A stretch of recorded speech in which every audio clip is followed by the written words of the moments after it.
முகம்மது கோரி. வாழேந்தினான் பிருத்திவிராஜ்.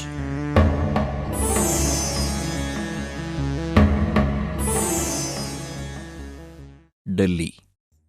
இந்தியாவின் நெற்றிப் பகுதியை வசீகரமாக அலங்கரிக்கும் இந்த மங்கலப் பொட்டை அழிக்கப் பார்த்த வேற்று நாட்டவர்கள்தான் எத்தனை பேர்! அதற்காக எத்தனை முயற்சிகள்! உலக சரித்திரத்தில் எத்தனையோ நகரங்கள் சுவடில்லாமல் மடிந்து மண்ணுக்குள் புதைந்து போயிருக்கின்றன. ஆனால் டெல்லியின் கதை வேறு. எந்த சக்தியாலும் இந்த நகரத்தை நிரந்தரமாக வீழ்த்த முடியவில்லை. வரலாற்று பக்கங்களிலிருந்து அகற்றவும் முடியவில்லை. மீண்டும் மீண்டும் ஃபீனிக்ஸ் பறவையாக உயிர் பெற்று சிலிர்த்தெழுந்து நின்றது டெல்லி. ஆனால் கம்பீரமான இந்த மாநகரம் வரலாற்றுப் போக்கில் வாங்கிய கத்திக்குத்துகளும் தாங்கிய சோதனைகளும் நம்மை திகைக்க வைக்கின்றன.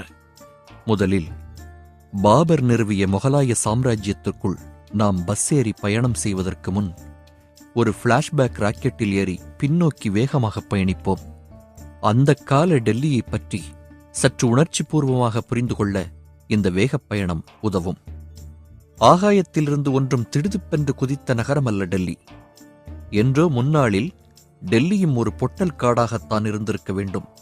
அப்போதைய வரலாற்று குறிப்புகள் ஏதும் இன்று இல்லை. மகாபாரதத்தில் டெல்லியை பற்றி வருகிறது. இந்திரபிரஸ்தா என்ற பெயரில் பாண்டவர்கள் யமுனை நதிக்கரையில் உருவாக்கிய ஊர் அது என்று. டெல்லி அருகே சில ஆண்டுகளுக்கு முன் தோண்டி எடுக்கப்பட்ட பொருட்கள் கிறிஸ்து பிறப்பதற்கு சுமார் 1000 ஆண்டுகளுக்கு முந்தையது என்று தொல்பொருள் ஆராய்ச்சியாளர்கள் கண்டுபிடித்துள்ளனர். பாண்டவர்கள் ஆட்சிக்குப் பிறகு டெல்லியில் என்ன நடந்தது என்று தெரியவில்லை. கிமுவில் வந்த மெகஸ்தனிஸ், ஹுவான்சுவாங் போன்ற புகழ்பெற்ற வேற்று நாட்டு பயணிகள் கூட டெல்லியை பற்றி ஏதும் தாங்கள் எழுதிய விவரங்களில் குறிப்பிடவில்லை. முறையாக எழுதப்பட்ட வரலாற்றின்படி கிபி 736 டெல்லியை ஒரு ஊராக உருவாக்கி உருப்படியாக உட்கார்ந்து ஆட்சி புரிந்தவர்கள் தோமார் என்று அழைக்கப்பட்ட ராஜபுத்திரர்கள்தான்.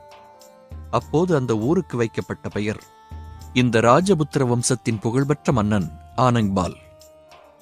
இன்று குதுப்மினார் உள்ள பகுதியில்தான் லால் கோட் என்று வரலாற்றில் குறிப்பிடப்படும் பெரும் கோட்டையை ஆனங்பால் கட்டினான். அந்த கோட்டைக்குள் நுழைய ஒன்றுக்கும் மேற்பட்ட வாயில்கள் இருந்தன. பிரதான வாயிலில் இருபுறமும் கல்லில் செதுக்கப்பட்ட பெரிய சிங்க பொம்மைகள் காவல் புரிந்தன. பிரச்சனைகளுடன் வரும் மக்கள் மன்னனின் உதவியை நேரடியாக நாட வசதியாக வாயிலில் பெரும் மணி ஒன்றும் அதில் ஒலி எழுப்ப நீண்ட கயிறும் இருந்தன. இந்துக்களின் புராணப்படி பூமியை ஆதிசேஷன் தாங்குவதால் கோட்டைக்குள் மையத்தில் படமெடுக்கும் நாகப்பாம்பின் சிலையை பெரும் பீடமாக்கி அதன் மேல் வானுயர்ந்த ஸ்தூபி ஒன்றையும் கட்டினான் ஆனங்பால் மன்னன். இன்று 3 மீட்டர் அகல வெளிக்கோட்டை சுவரின் சிதிலமான பகுதிகளையும் ஓரிரு சிதைந்த வாசல்களையும் தான் நம்மால் காண முடிகிறது. குதுப்மினார் உள்ள பகுதிக்குள் தற்போது காணப்படும் இரும்பு தூண் ஆனங்பால் நிறுவிய ஸ்தூபி அல்ல. 4ஆம் நூற்றாண்டில் உருவாக்கப்பட்ட இந்த இரும்பு தூணின் பின்னணி வேறு. 99.72% சுத்த இரும்பினால் உருவாக்கப்பட்ட இந்த ஸ்தூபி சுமார் 1600 ஆண்டுகளாக துருப்பிடிக்காதது ஒரு அதிசயம். கிபி 385 415 வரை வட இந்தியாவை நெடுக ஆண்ட 2ஆம் சந்திரகுப்தர் நினைவாக அமைக்கப்பட்ட ஸ்தூபி இது என்றும், அதன் உச்சியில் விஷ்ணுவின் வாகனமாகிய கருடனின் சிலை ஒன்று முன்பு இருந்தது என்றும் ஆராய்ச்சியாளர்கள் கூறுகிறார்கள். வேறு ஊரிலிருந்து பிற்பாடு குதுப்பினார் பகுதிக்கு இந்த தூண் கொண்டுவரப்பட்டது. கருடன் சிலை போன இடம் யாருக்கும் தெரியவில்லை. தோமார்கள் ஆட்சியமைத்து சுமார் 300 ஆண்டுகளுக்குப் பிறகு சவுகான் ராஜபுத்திரர்கள் தோமார் ராஜபுத்திரர்களை வென்று டெல்லியை கைப்பற்றினார்கள். இந்த வம்சத்தில் கடைசியாக வந்த புகழ்பெற்ற மன்னன்தான் சம்யுக்தை புகழ் 3ஆம் பிருத்திவிராஜ். கன்னோசி நாட்டு மன்னன் ஜெயச்சந்திரனின் மகள் சம்யுக்தையை அவன் காதலித்ததும், அவளுடைய சுயம்வரத்திற்கு தன் எதிரியான பிருத்திவிராஜுக்கு ஜெயச்சந்திரன் அழைப்பு அனுப்பாமல் அலட்சியம் காட்டியதும், சுயம்வர வாயிலில் பிருத்திவிராஜ் போன்று ஒரு சிலையை செய்து வாயிற்காப்போன் போல அதை நிற்க வைத்ததும் நமக்கு தெரிந்த விஷயம். இது கேள்விப்பட்ட பிருத்திவிராஜ் புயலாக புறவியில் பாய்ந்து சம்யுக்தையை கடத்திச் சென்றது அவள் ஓகே சொன்ன பிறகுதான் பள்ளி மாணவர்களுக்கும் தெரிந்த உணர்ச்சியூட்டும் காதல் வரலாறு. சுமார் கிபி 1000 மங்கோலியர்களும் துருக்கியர்களும் ஈரானியர்களும் ஆப்கானியர்களும் இந்திய எல்லையில் தொல்லை கொடுக்க ஆரம்பித்து விட்டதால் மன்னன் பிருதிவிராஜ் தன் கோட்டையை ஏற்கனவே மேலும் பலப்படுத்தியிருந்தான். கோட்டையின் சில பகுதிகளில் புதிதாக தற்காப்புச் சுவர்கள் எழுப்பினான். இருப்பினும் பிருத்திவிராஜ் மன்னனின் ஆட்சியும் காதல் வாழ்க்கையும் நெடுநாள் நிலைக்கவில்லை.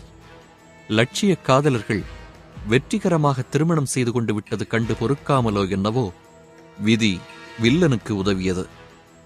ஆப்கானிஸ்தானிலிருந்து படையோடு வந்து சேர்ந்த வில்லன் முகமது கோரிக்கு சம்யுக்தை என்ற பெண் தேவைப்படவில்லை. அவன் விரும்பியது இந்திய மண், குறிப்பாக டெல்லி. மாற்றானிடம் மண்டியிடக்கூடாது என்று வீர முழக்கம் செய்த பிருத்திவிராஜ் தனியாக பிரிந்து நின்ற ராஜபுத்திர குறுநில மன்னர்களை மிக குறுகிய காலத்திற்குள் ஒன்று சேர்த்தான். கோரியை எதிர்கொள்ள ராஜபுத்திர படை ஓங்கிய வாட்களுடன் தயாரானது.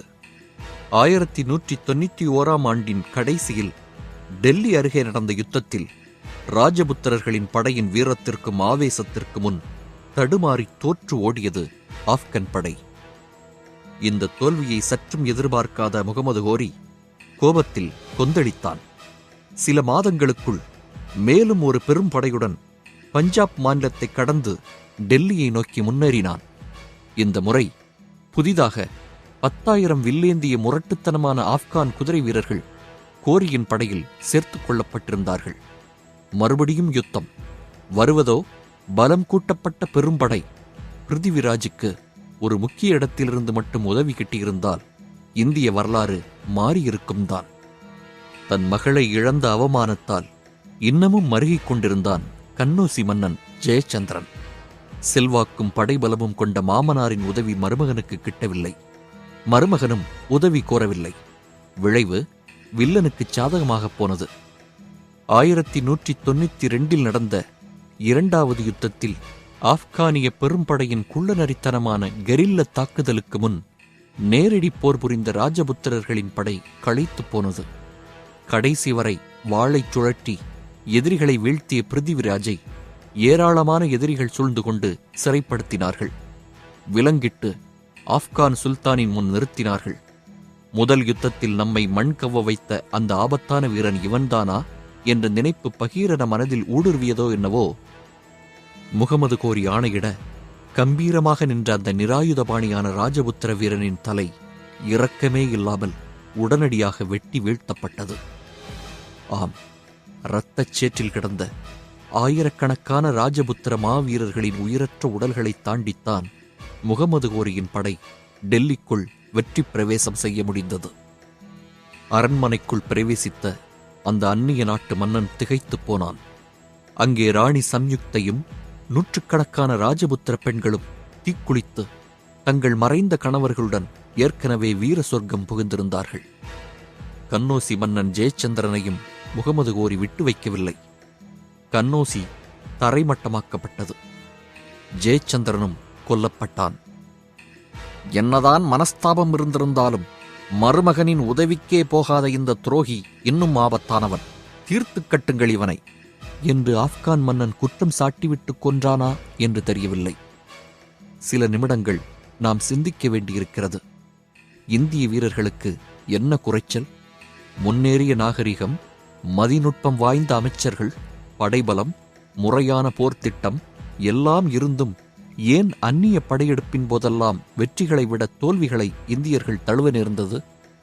சரித்திர ஆராய்ச்சியாளர்கள் இதற்கு சுவையான பரிதாபமான பல காரணங்களை கூறுகிறார்கள்.